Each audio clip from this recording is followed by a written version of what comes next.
මහත්තයානේ wheel එක දෙන්නේ.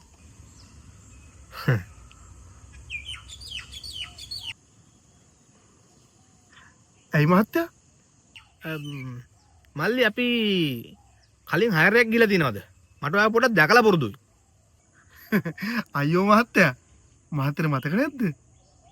ඇයි මහත්තයා අර කිලෝමීටර් 3ක් ගිහිල්ලා 1500 මහත්තයාගෙන් මං ගත්තේ. හරි. මේ අර කැරම් මල්ලි නේද? මහත්තයා ඉතින් මට කිඳි දානවනේ.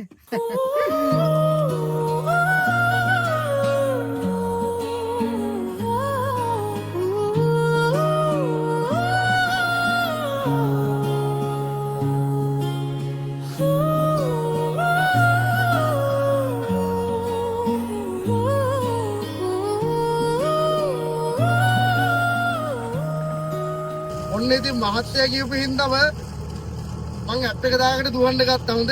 Shadows fall across the floor.